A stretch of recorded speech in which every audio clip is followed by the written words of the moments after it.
అంటే cinema సిన్సియర్‌గానే attempt చేశారు. అయితే అటెంప్ట్ చేయటానికి వాళ్ళకున్నటువంటి మోటో, ఆ మోటో మీద కూడా నిజాయితీగానే నిలబడ్డారు. అంటే ఈ కథ వినగానే ఆయనకి పాన్ ఇండియా మార్కెట్ ఓపెన్ అయింది ఆయన బ్రెయిన్‌లో.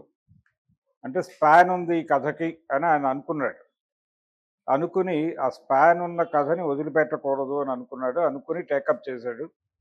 టేకప్ చేసిన తర్వాత ఇదే సమయంలో కొంత ఈ ఇతర అంశాలు, ఈ సినిమాకి సంబంధించినటువంటి మేజర్ అంశాలు, భక్తి, ఇతర వ్యవహారాలు, దీనికి సంబంధించి కూడా కొంత అంటే శ్రద్ధ పెట్టాలి అనే ఉద్దేశం అయితే ఉంది. అయితే గతంలో వచ్చినటువంటి భక్త కన్నప్ప కావచ్చు, బాపు గారు తీసినటువంటి భక్త కన్నప్ప, అలాగే అంతకుముందు వచ్చినటువంటి కాళహస్తీశ్వర మహత్యం, ఆ సినిమాలకి, ఈ సినిమాకి ఏ విధమైనటువంటి పోలిక లేదు. అందులో ఉన్నటువంటి చాలా ఎలిమెంట్స్ ఇందులో లేవు.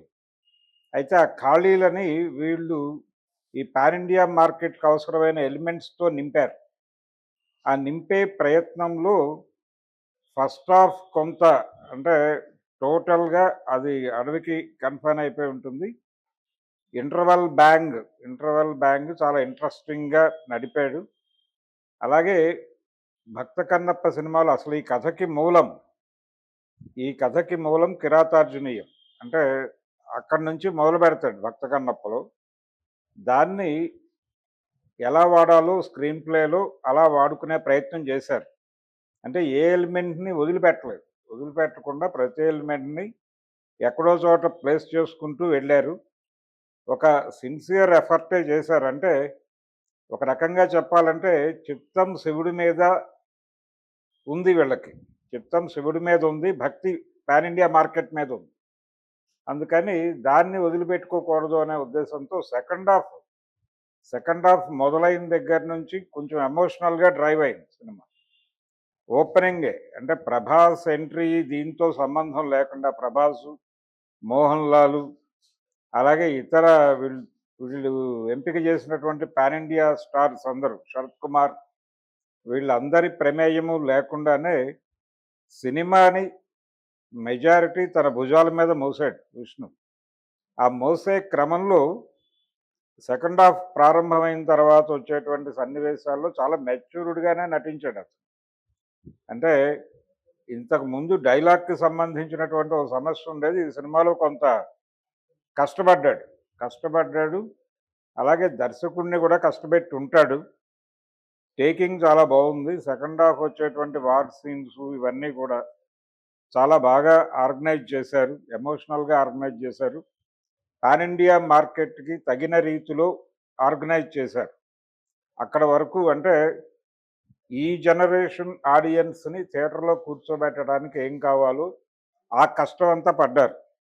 ఈ కష్టం పడుతున్నటువంటి క్రమంలోనే ఈ పాత సినిమాలు చూసినటువంటి వాళ్ళ బ్రెయిన్‌లో ఉన్నటువంటి అంశాలు అవన్నీ అంటే ప్రధానంగా 'భక్త కన్నప్ప' సినిమాలో పాటలు చాలా వరకు అంటే సత్యం గారు, మ్యూజిక్ డైరెక్టర్ సత్యం గారు ఆ సినిమాకి ప్రాణం పోసాడు ఓ రకంగా 'భక్త కన్నప్పకి'. అది డ్యూయెట్లు కావచ్చు, లేకపోతే భక్తిపూర్వక పాటలున్నాయి దానిలో. భక్తి గీతాలు చాలా ఉన్నాయి. రామకృష్ణ గారితో పాడించారు. అవి కూడా చాలా ఎమోషనల్‌గా కనెక్ట్ అయినాయి. దీంతో పాటు అందులో ఉన్నటువంటి రావు గోపాలరావు క్యారెక్టర్, అలాగే ముదిగొండ లింగమూర్తి గారు చేసిన క్యారెక్టర్‌ని ఇందులో మోహన్ బాబు గారితో చేయిస్తూ సెకండ్ హాఫ్‌లో ఆ క్యారెక్టర్‌ని ఎలా వాడుకోవాలో అలా వాడుకున్నారు. అంటే భక్తిలో ఉన్నటువంటి అన్ని పార్శ్వాలని తడిమే ప్రయత్నం. అంటే సెకండ్ హాఫ్ ఆ వార్ ఎలిమెంట్ అయిపోయిన దగ్గర నుంచి ఒక 4, 5 లేయర్స్‌లో కథ నడుస్తుంది. 4, 5 ప్లేన్స్‌లోనూ ప్రభాస్ ఉంటాడు. ఆ 4, 5 ప్లేన్స్‌లోనూ ప్రభాస్ ఉండటం వలన సినిమా అంతటా సెకండ్ హాఫ్ అంతా తన భుజాల మీద మోస్తున్నట్టుగా ఒక అనుభూతి కలిగిస్తాడు. కానీ అది ఒకటే లేయర్. ఇక్కడ మూఢభక్తిని చెప్తూనే రెండో వైపు ఛాందస భక్తిని ఖండించేటువంటి కార్యక్రమం కూడా నడిచింది మోహన్ బాబు క్యారెక్టర్‌లో నుంచి.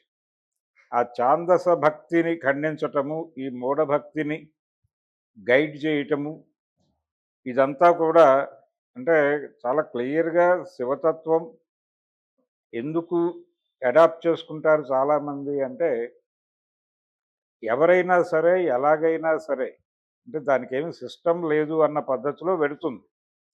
ఈ కన్నప్ప కథలో కూడా అదే ఉంది. అదే అంశం ఉంది. అంటే నేనేం తింటానో అదే పెట్టుకుంటాను నా దేవుడికి. అంటే యాక్సెప్ట్ చేసేవాడే దేవుడై ఉండాలి అనే పాయింట్. ఇలా కింది తరగతులకి శివుడు కనెక్ట్ అవ్వటం. కింది తరగతులకి, కింది కులాలకి శివుడు కనెక్ట్ అవ్వటం వెనకాల ఉన్నటువంటి ఒక నేపథ్యం అనుకుంటే, ఒక నేపథ్యం అనుకుంటే ఆ నేపథ్యానికి మూలం ఇదే. అంటే ఎవరు ఏమి పెడితే అదే తింటాను, ఎవరు ఎలా కొలిస్తే అలాగే నాకే అభ్యంతరాలు లేవు అనేది ఒక ఒక సూత్రాన్ని ఈ కథ ద్వారా చెప్పాలి అని అనుకుని బహుశా ఆ కథను డిజైన్ చేసి ఉండొచ్చు. జూర్జెట్ కావచ్చు, అంతకు ముందే ప్రచారంలో ఉన్నది ఆ పాయింట్‌నే ఆయన తీసుకొని తన కాళహస్తీశ్వర మహత్యం దీనిలో ఈ కథని జోడించాడాయన దూర్చటి.